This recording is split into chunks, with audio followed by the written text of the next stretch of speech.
Welcome back to DTF Film Sessions. This is going to be session number 27. I'm Max Dean. You can find me on Twitter at the Max Dean. You can find Tre'Shon Diaz at TRE3SHON. And we are here to bring you a big time prospect. We have Brian Branch, the safety slash defensive back slash nickel from Alabama, a do-it-all guy who is just a playmaker. He can impact the game in a variety of ways, turnovers, TFLs, whatever it is that you want, he can provide from quite a few different positions in the defense. So, Tre'Shon, man, we literally just got off of our Daiyan Henley review, so I won't ask how you're doing this time. But it's good to have you back on again. This is really the first prospect that we've done. Well, we did Lucas Van Ness, but this is probably the first prospect that we've done that is, potentially a top 10 pick for some teams. Like I think the reality is probably there. Certainly a star caliber player. Van Ness, if he's taken highly, it's a little bit of a projection. I think Branch, you know what you got. So when you look at Branch, what is it that jumps off the tape to you? What is your general view of him? Yeah, I think Branch is, like you said, our first blue chip prospect that we've looked at together. So Would have been a really better way to excited say to it. review his really excited to review his tape. I think it's the versatility, seeing him be able to play the safety, being able to play the high safety, being able to play in the slot, the nickel ability. You think about how a lot of the league is primarily in nickel now. So um, you know, seeing how he is able to cover the whole field, I think that he would have been a top 10 pick had his combine been a little bit better. I think his tape says he's a top 10 pick. I think people got a little too invested into some of the speed numbers when it came to him. But on tape, I mean, I think the guy is like we said, I think he's one of the best players in this draft. So really excited to give a look here. Well, everything that goes into helping you win a game and not just show up, he brings to the table, right? And I think we'll see some of that. And I know we will actually, because I put the cut up together. So, okay.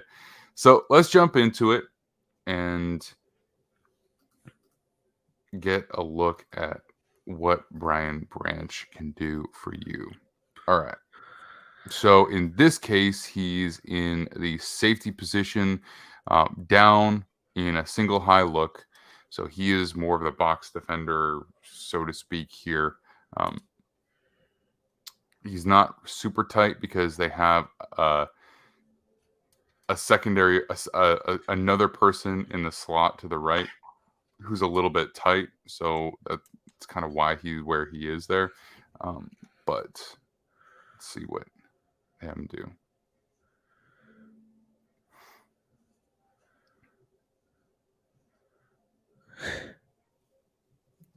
All right. So funny thing about him is like the way he kind of runs so upright all the time.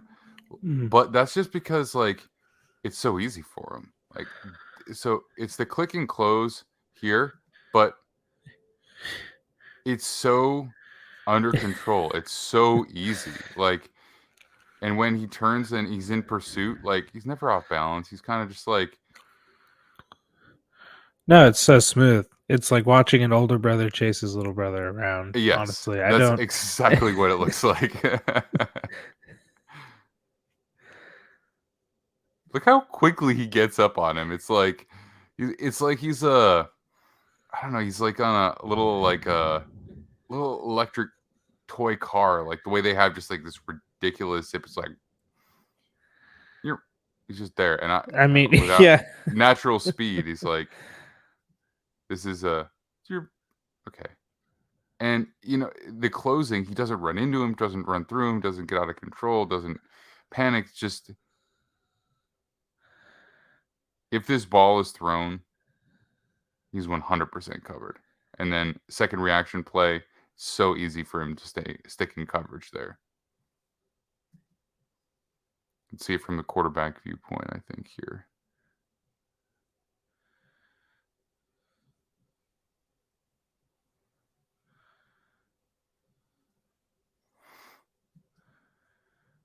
All right. Anything else on this play? No, that's a great play to get started with. All right. So now we see him.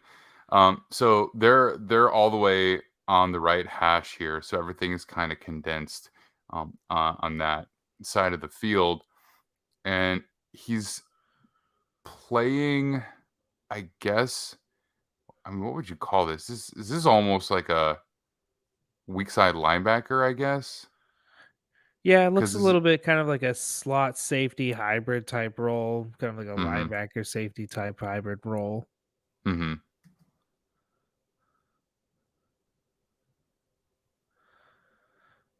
Oh, So yes, this is fun too.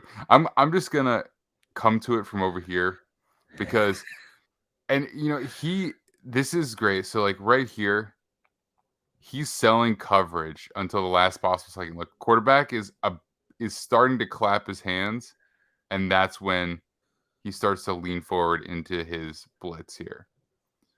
So it's really, really well timed.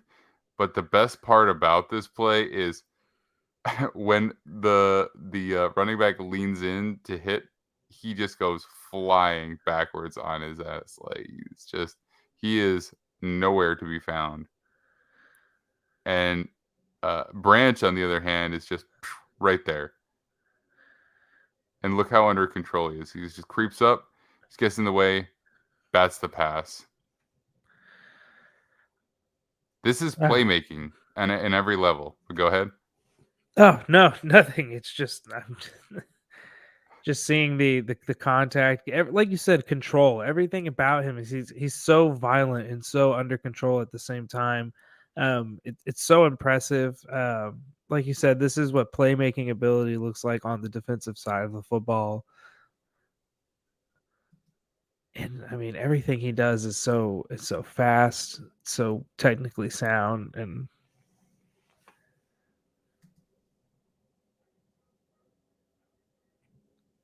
All right. Enough watching the running back get pushed around. All right. Over here, similar position. I guess this is nickel in a too high look. And they have motion, so he's going to be chasing that across the field, and he just handles it so easily. He doesn't get caught up with any of his own players.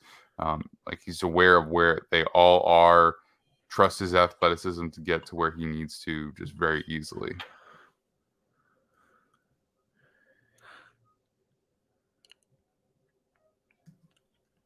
And then once he gets to this point, doesn't let himself get blocked by the receiver here, doesn't get tricked into uh, getting put out of position by chasing that running back too hard. He passes him off comfortably to the corner who's in zone coverage on the other side, passes him off no problem, knows exactly where he needs to be, and then just closes on the quarterback. Now, I don't know if he's specifically coached to do that in this situation because like he's coming across from the other side of the field. So from zone yeah, standpoint, like this is a tough transition and he just handles it like it's no big deal. He's like, "Okay, don't worry. yeah. If I you was guys gonna call, I say, got you." this honestly feels like instincts and eyes. I don't know Mhm. if he was maybe coached on that, but he sees the opening. He can tell that the outside defender's taking on the motion man, and he trusts his eyes and his instincts, and he makes the play. Makes a solid tackle here. Mhm. Doesn't get spun out of. I mean, that's just really nice. Mhm. It's an athletic quarterback. So he's got the cool thing he does here too is he turns his back to the receiver here because if Mm. he is blocked too hard, then it becomes a penalty, right? Yep, So smart play. he just turns his back to him and then squares up. This is an athletic quarterback. No problem.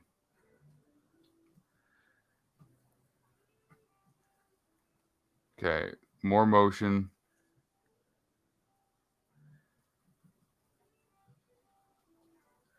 Like, this play is designed to get this player open.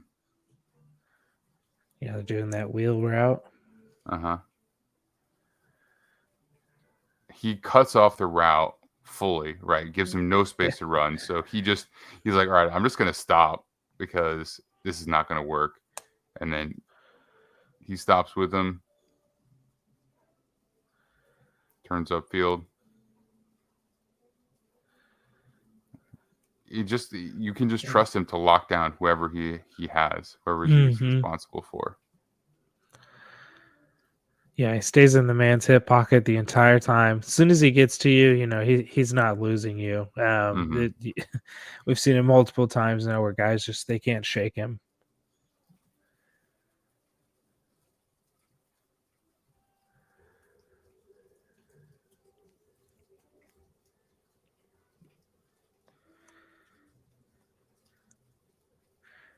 Yeah, we talked about it in the last one with Henley, but being able to stop, these athletic pass catching tight ends kind of seems like something that you can trust Brian Branch to do, almost from day one if you're an NFL defense.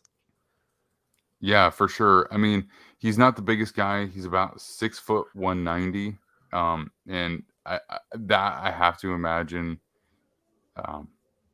is not the most desirable when you're looking for this really, really high investment, because, he still can get beaten in jump ball situations and contested catch situations by the really good tight end. So if you're looking for a true tight end eraser, maybe you worry about that a little bit.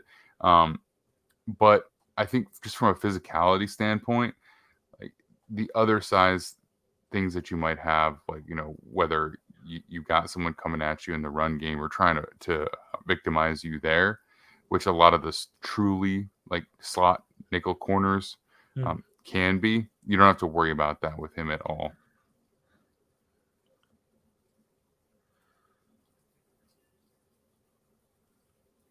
All right. So I don't know what do you call this? This is I guess he's nickel here again, and then the other safety is out there, maybe over a tight end, I guess. But all right.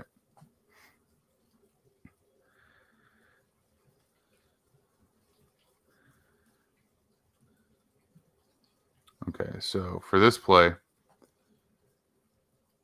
so he's off, and he's giving a lot of cushion here. I don't know who this player is, but I imagine he must be pretty fast to give you that much of a cushion.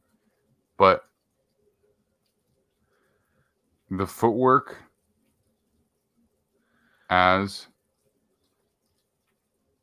the post develops is really, really nice. So it's,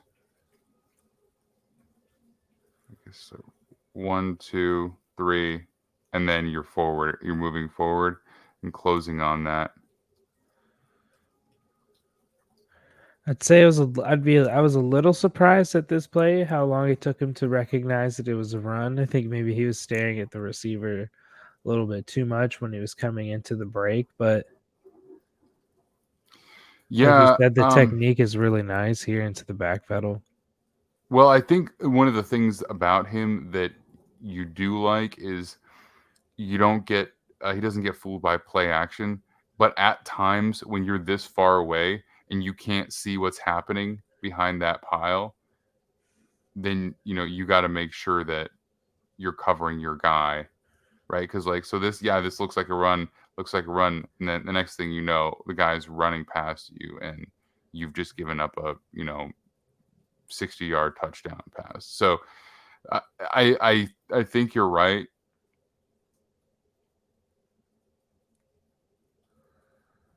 But at the same time, because the hashes are so wide here,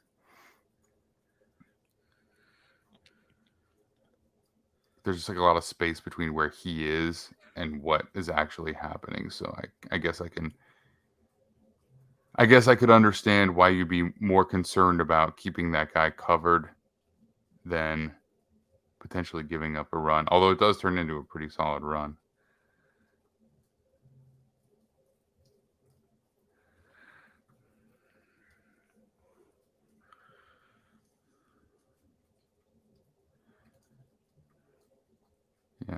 because you can't. He's a shorter back too, so you probably can't even see him behind the offensive line there. Yeah, it kind of seems what it is.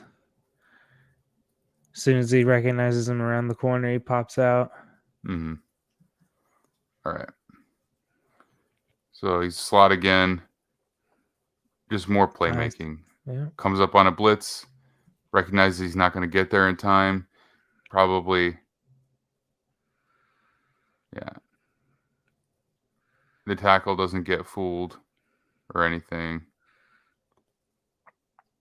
And so he knows that he's not going to win that battle. So he just stops, up, tip the ball, back the play.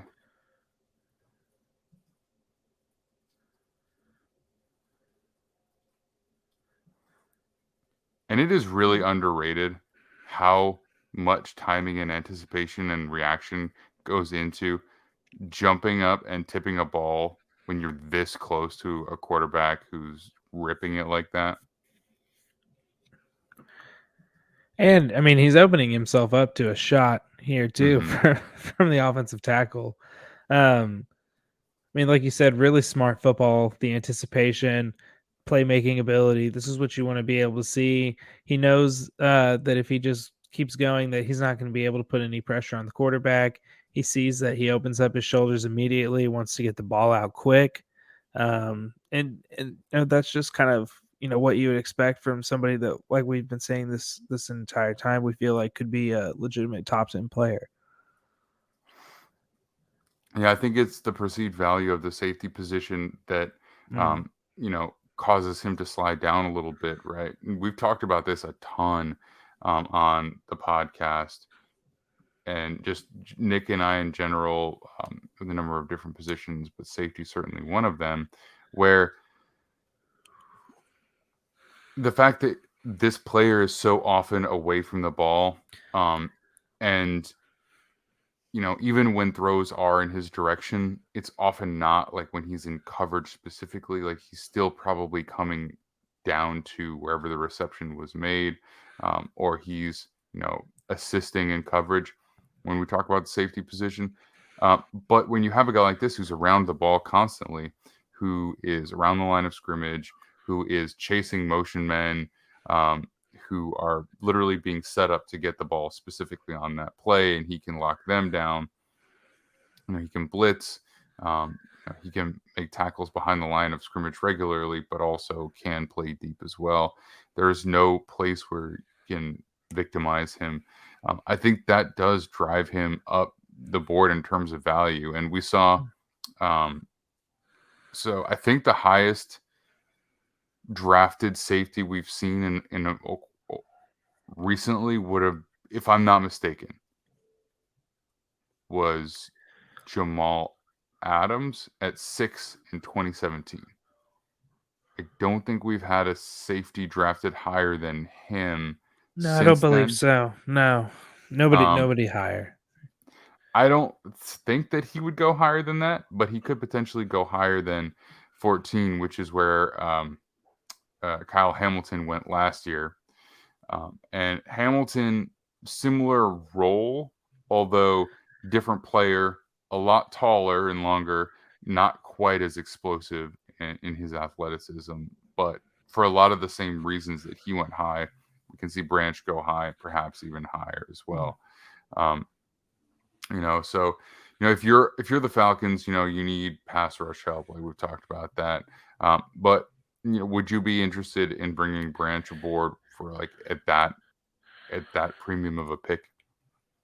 Yeah, it's he was somebody that the team talked to at the combine. They said that the interview went really well. They value slot, defensive slot play, and new defensive coordinator Ryan Nielsen seems to like that. So if the coaching staff feels like they can have a role for him, then I'm all for it. I do think that he's somebody that maybe it's not the first pick that I'm thinking or I would think of at that spot, but it is somebody that I think could really take the defense to the next dimension Mm-hmm. because he is such a versatile player. Yeah, and for the Jets at 13, I know people have talked about him there a lot. And I I like that think fit. the fit's great. I think the fit's awesome. The one thing I wonder about there is that their defense was so good last year. And it's do you double down on that? Do you add a No. player like him if you already have a top 5 defense? If you got a pass rusher like Quentin Williams, if you got a coverage player like Sauce Gardner, do you do this at 13, or do you just reinvest in the pass rush rotation, or do you just go to offense? Because they definitely need offensive line help. They've got Yes, they do. starters on paper, but so I wonder. I think fit wise, yeah, I think it's great, but I think opportunity cost is always the other question in the draft aside from fit. So Yeah. but I'm curious to see where he goes, and if he falls at all, somebody's going to have a major steal on their hands, and they'll be very happy with him. But all right, you can find me at TheMaxTeam. You can find Tre'Shon at TRE3SHON. You can find Defiant Takes Football at Defiant Takes on all social media outlets. You can find all of our written work over at DefiantTakesFootball.com, and of course, you can find all of our prospect breakdowns here on the YouTube channel. So you can check those out. We've got quite a few up. And by the time the draft hits, maybe we can clear 40. I think 50 is out of the question at this point, but maybe 40. Maybe we can do 40. That'd be cool. All right. Tre'Shon, thanks again, man, and we'll see you soon.